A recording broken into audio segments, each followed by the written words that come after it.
누가복음 2장 15절로 20절의 말씀을 가지고 성탄의 정신이라는 제목으로 하나님의 말씀을 함께 나누고자 합니다. 사랑하는 성도 여러분, 오늘은 기쁜 성탄절 아침입니다. 오늘 이 시간 예배를 드리는 우리 모두에게 세상의 빛으로 오신 아기 예수님의 은총과 평강이 함께 하시기를 주님의 이름으로 축복합니다. 여러분, 혹시 성탄절 하면 가장 먼저 떠오르는 것들이 무엇이 있습니까? 대부분의 사람들은, 제가 어제 아는 지인은 명동의 트리 보러 그 늦은 저녁에 10시가 넘었는데 그 늦은 저녁에 가더라고요. 가족들하고. 이 대부분의 사람들은 성탄절 하면 크리스마스 이브, 선물 교환식, 그리고 새벽송, 성탄 축하 발표회, 그리고 칸타타, 성탄 카드, 그리고 아기 예수 등을 먼저 떠오르곤 합니다.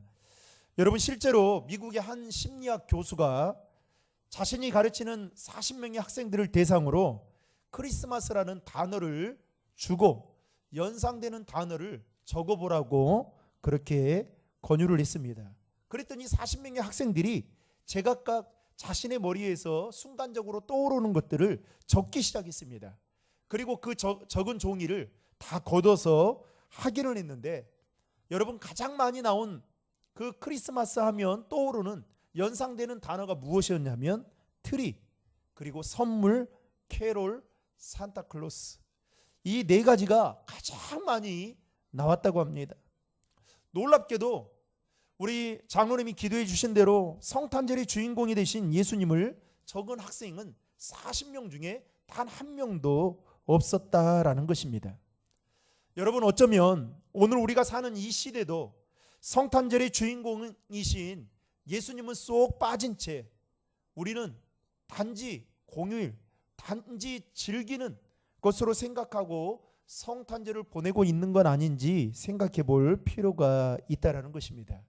특별히 코로나로 2년의 긴 시간을 우리는 지내오면서 우리의 일상이 참 많은 것들이 멈춰버렸습니다. 많이 바뀌었습니다. 육체적으로나 정신적으로, 심지어는 영적으로 심한 그 피로감 때문에 성탄의 기쁨과 정신은 생각할 겨를도 없이 어쩌면 오늘 이 시간 우리가 성탄절 예배를 드리고 있는 건 아닌지 돌아볼 필요가 있다라는 것입니다.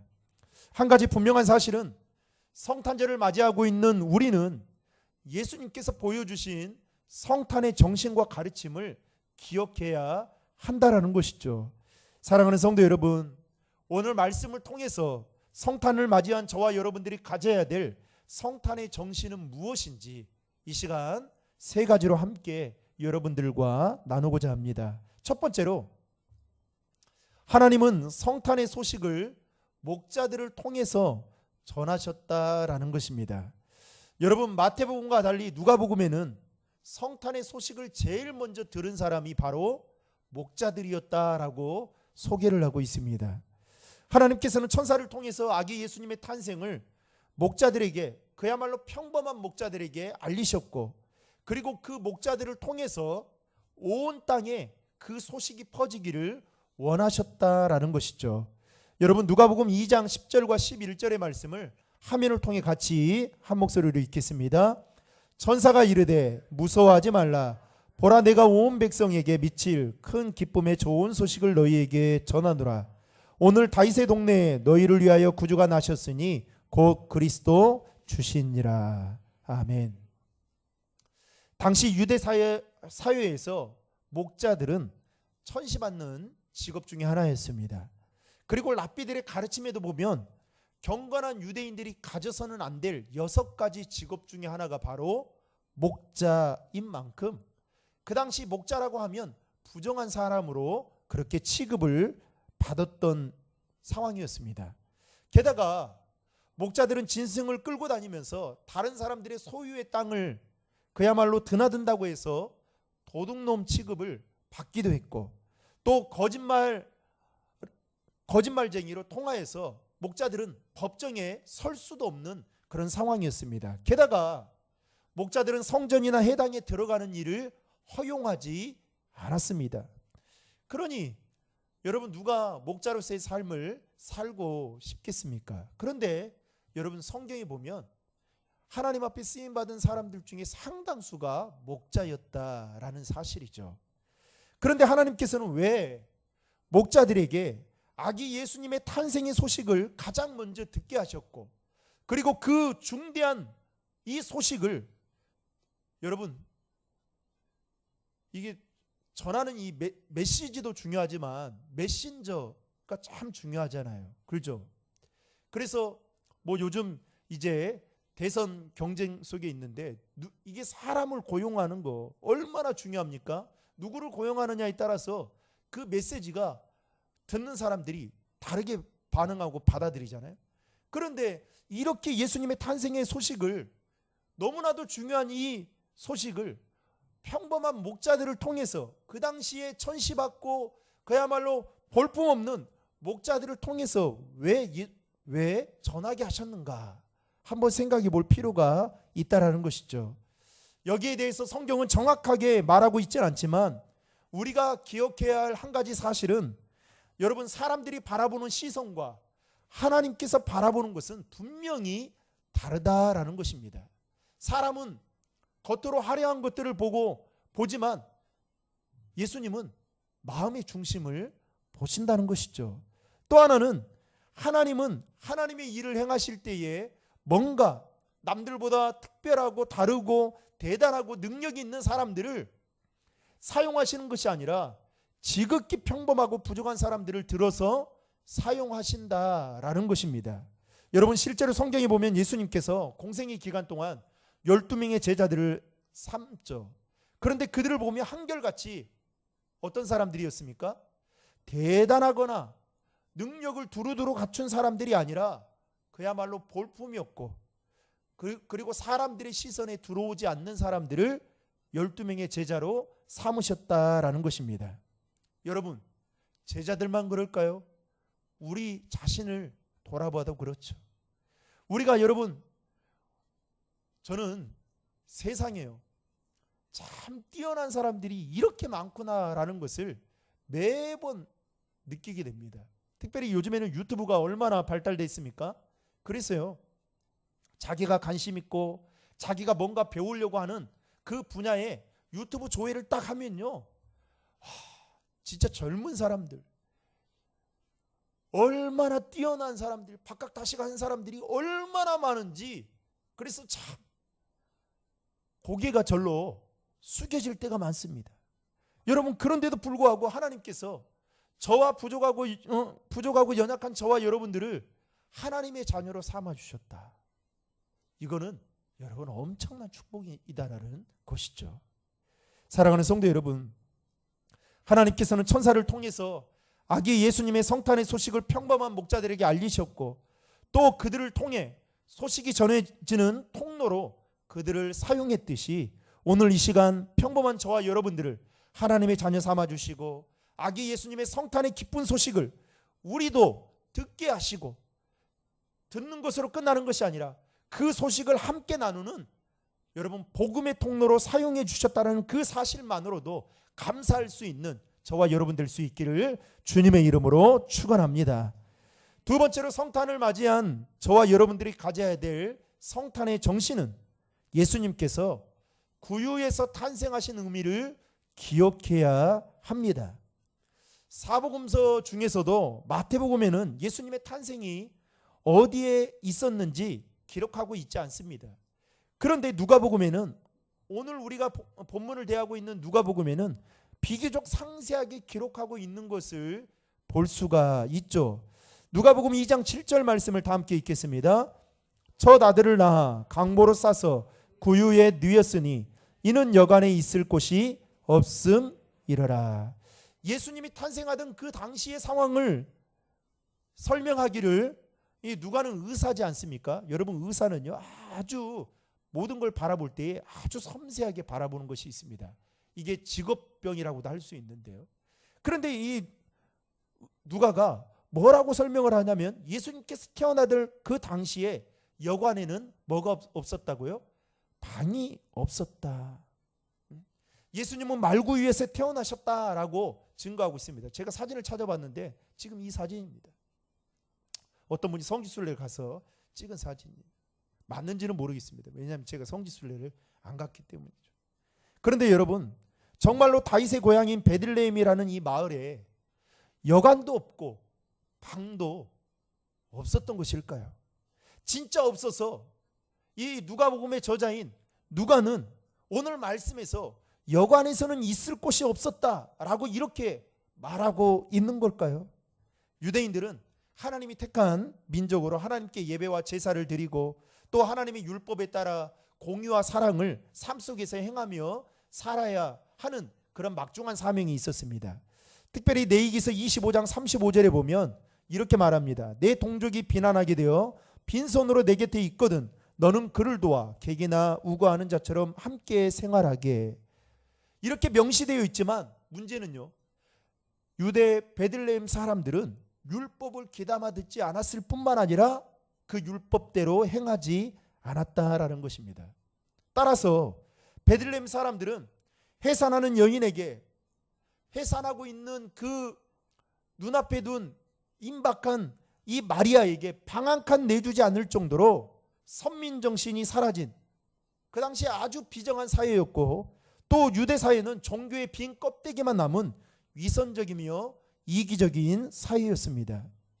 그래서인지 예수님이 태어날 당시에 해산에 임박한 산모의 절박함을 보면서도 어느 누구 하나 방을 내주지 않을 정도로 각박한 유대 베들레헴 사람들을 볼 수 있는 것이죠. 특별히 유대 베들레헴 사람들은 자기보다 못한 계층의 사람들을 보면 배타시하는 경우들이 있었습니다.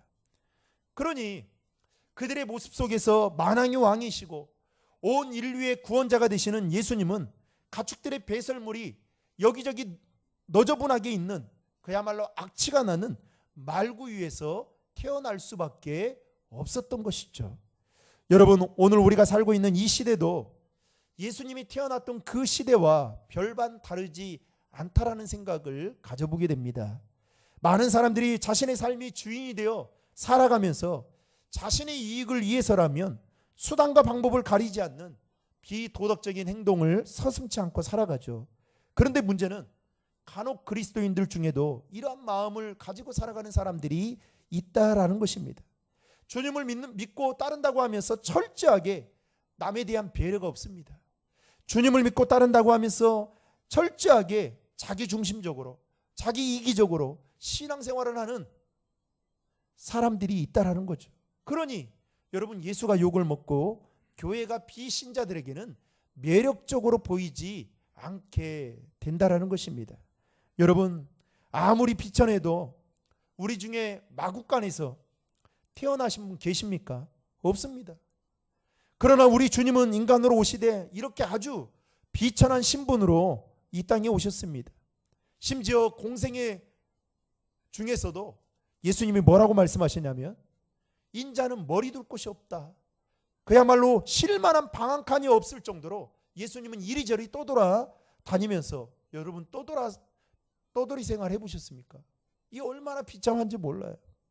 사랑하는 성도 여러분, 예수님께서 말구 위에서 태어나신 성탄의 사건을 생각하면서 우리 안에 가져야 될 성탄의 정신 중에 하나는 사랑이 메말라가는 이 세상에서 우리만큼은 그 사랑을 잃어버리지 않고 사랑을 베풀며 살아갈 수 있는 넉넉한 마음을 가져야 된다라는 것입니다. 여러분, 사형리에 보면 우리의 그 인생을 마음으로 비유하는 게 있습니다. 그리고 그 비유 중에 의자가 우리 마음 중심에 딱 놓여져 있죠. 그런데 여러분들의 마음의 중심에 놓여진 그 의자에 누가 앉아 계십니까? 혹시 예수님이 앉아 계십니까? 아니면 여러분들이 앉아 계시고 예수님은 저쪽 먼 구석에 땅바닥에 앉아 계시도록 만들고 있지는 않습니까? 오늘 성탄절을 맞이하는 이 아침에 저와 여러분 안에 다시 한번 말구 위에서 태어나신 성탄의 사건을 생각하며 예수님의 사랑을 회복할 수 있는 귀한 은혜가 있기를 주님의 이름으로 축원합니다. 마지막으로 성탄을 맞이한 저와 여러분들이 가져야 될 성탄의 정신 세 번째는 예수님의 낮아짐을 기억해야 한다라는 것입니다. 여러분, 성경에 보면 예수님은 신성과 인성을 동시에 겸비했던 분이셨습니다. 다시 말하면 예수님은 사람이 할 수 없는 신성적인 일, 즉 물 위를 걸으시고 죽은 자를 살리시고 또 병든 자를 고치시고 심지어는 보리떡 5개와 물고기 2마리로 5,000명을 먹이셨던 그 예수님만이 할 수 있는 신성을 가지고 계셨던 분이셨습니다. 그러나 동시에 예수님은 신성도 가지고 계셨지만 인성도 가지고 계셨습니다. 여러분, 오늘날 대한민국에 있는 이단들은 예수님의 인성을 거부합니다. 인성을 믿지 않습니다. 신성만 있다라고 믿습니다. 그래서 예수님은 성경에 보면 예수님이 성경에 보면 3번 눈물을 흘리시죠. 죽은 나사렛 무덤 앞에서 예수님이 눈물을 흘리시고요. 예루살렘의 멸망을 내다보시면서 눈물을 흘리시고 또 십자가를 눈앞에 두고 겟세마네 동산에서 마지막 기도를 하면서 심한 통곡과 눈물을 흘리는 장면이 성경에 기록되어져 있습니다. 이처럼 예수님은 인성과 신성을 동시에 겸비한 분이신데 문제는 예수님께서 자신의 권리를 전부 포기하시고 그것도 하늘의 영광을 버리시고 이 땅에 내려오신 이유가 무엇 때문이냐라는 것이죠. 그것은 바로 저와 여러분들을 사랑하사 철저하게 뭐하기 위해서요? 낮아지기 위해서 오셨다라는 것입니다. 여러분, 항상 높은 자리에 있었던 사람이요, 낮은 자리로 간다는 것은, 몸속 자기 스스로 간다는 것은 정말 불가능한 일입니다. 그래서 좀 죄송한 일이지만 여러분, 회사의 CEO들 보십시오. 항상 상석에 앉아 있지 않습니까? 그분들이 어디에 가서 여러분 정말 본인 스스로 이 낮아지는 자리에 앉는다? 이거 사실 불가능한 일입니다. 목사도 그렇습니다. 그런데 여러분, 예수님이라고 신성과 인성을 동시에 가지신 예수님이라고 그런 마음이 없었겠습니까?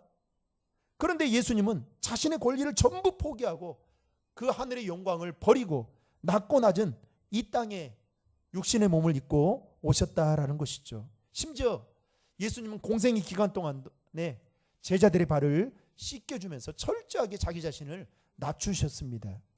여러분, 오늘 우리가 살고 있는 이 시대는 자기 권리를 지나치게 주장하는 시대입니다. 정치인들의 목에 핏대가 세워질 정도로 여러분 여야간에 논쟁을 벌이는 일이 무엇입니까? 자기 권리를 내세우려고 하는 거예요. 노사 간의 갈등의 문제, 그리고 가정 안에서 부부 간의 싸움의 여러 가지 문제들이 있겠지만 그 중에 하나가 다 뭐냐? 모두 다 자기 권리를 주장하고 있기 때문이죠. 쉽게 말하면 자신은 절대로 손해보고 싶지도 않고 또 남에게 양보하고 싶지도 않고 그 마음 때문에 여러분 치열하게 싸움을 하는 겁니다. 낮은 자리, 아니 높은 자리에 앉고 싶은 거예요. 그래서 여러분, 결혼 전부터 이제 서로 결혼을 약속한 이 부부간에 가장 먼저 기득권 싸움 중에 하나가 뭡니까? 경제권이죠. 사실 아무 의미 없는데 경제권을 가지고 있는 것이 내가 조금 힘이 있다 이렇게 생각을 하는 겁니다. 여러분, 만약에 예수님께서도 자신이 누려야 될 그 권리를 주장하셨더라면 여러분 어떻게 됐을까요? 절대로 낮아지지 않으셨을 것입니다. 아니, 자신을 낮출 리가 없었겠죠. 그러나 예수님께서는 본인 스스로 자신의 권리를 포기하면서까지 낮아지셨는데 그 낮아지신 날을 우리는 어떤 날이라고 부르느냐? 성탄절이라 이렇게 부르는 것이죠. 말씀을 맺겠습니다. 예수님께서 태어나신 곳은 여러분 베들레헴이었습니다.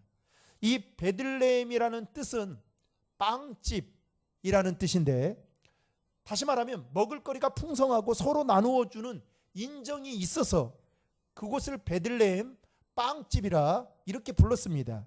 그런데 안타깝게도 빵집에는 빵이 없었던 것이죠. 방은 있었는데 나누어 줄, 예수님께 내어줄 방은 없었던 것입니다. 마치 사람들은 있는데 인정은 없고 성탄은 있는데 기쁨은 없었던 것이죠. 어쩌면 오늘 우리가 맞이하고 있는 성탄이 베들레헴과 같지 않나 생각해 보게 됩니다. 성탄 트리와 칸타타와 선물은 있지만 그 안에 예수가 없고, 예수에 대한 이야기와 무성한 말들은 많지만 정작 우리 안에 예수의 성탄의 정신은 온데간데 다 사라져버리고, 이 날은 즐기고 기뻐하고, 옛날에 우리 성탄절 전날 되면 각 그 교회 학교에서 뭐 했습니까? 청년들 특별히 전날에 새벽송도 하고 그 다음에 올라 했잖아요. 그리고 어떻게 해요? 그날 날 쭉 세가지고 성탄 축하 예배 때 보이질 않는 겁니다. 이렇게 성탄절을 보내고 있는 건 아닌지 돌아볼 필요가 있다라는 것이죠. 사랑하는 성도 여러분, 성탄절의 주인공은 누가 뭐라 해도 저와 여러분들이 믿고 있는 예수 그리스도입니다. 예수님께서 삶으로 우리에게 보여주신 성탄절의 정신을 기억하며 성탄절인 오늘 하루도 그 정신으로 살아가는 신드롬 중앙의 모든 성도님들이 되시기를 주님의 이름으로 축원합니다.